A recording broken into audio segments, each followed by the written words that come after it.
guys! Today tayo naman ang mag-aani ng ating mga tomatoes dito sa ating garden.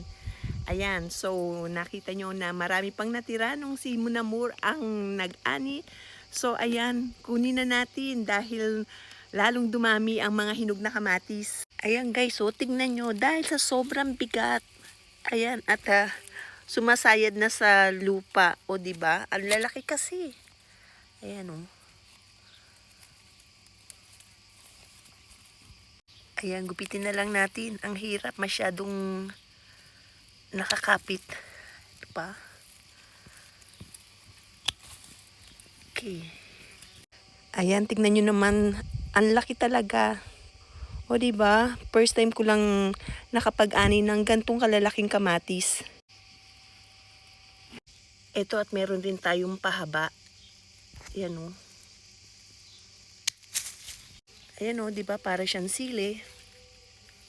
Ayan o. Pero ito pwede pa dahil medyo green pa yung itaas niya. So, hayaan muna natin. Ito, kumpul-kumpul siya. So, ayan.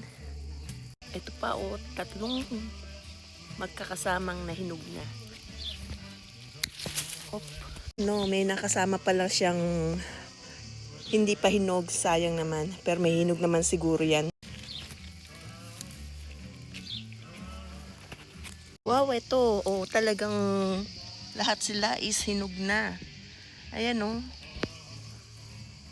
So, ito, pitasin na natin dahil pumuputok na siya sa hinog. Ayan, ikakat ko na. Opla. Ayan, oh. Wow. Ang ganda, di ba? Isang kumpul siya.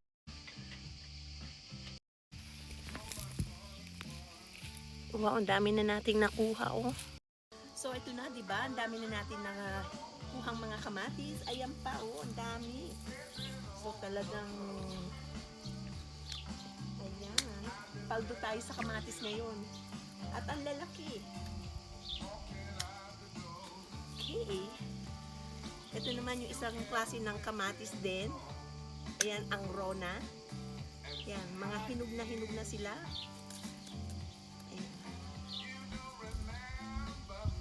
So, I think tama na muna kasi puno na yung ating basket. So, saka na muli ang ating pag-aani ng ating kamatis. Okay. Bisu. Teka, nakita ko rin to. Ito yung ating tomato cream noir. Ayan, makikita nyo na iba ang kulay niya. Hindi siya mapula, kundi kulay parang talong siya. Ayan, kukunin ko na dahil talagang hinog na siya. Ayan, oh. Ayan. Pitasin na natin. Pati pa ito.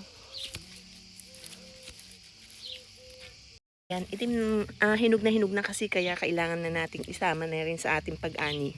Kasi kung hindi is masisira lang siya. Okay. Ayan na ang ating mga naani. Okay, I'm so happy.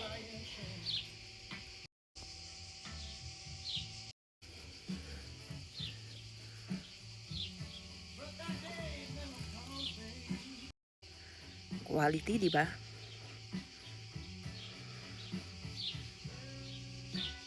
Okay, tara na at ihanda na natin sa ating kusina.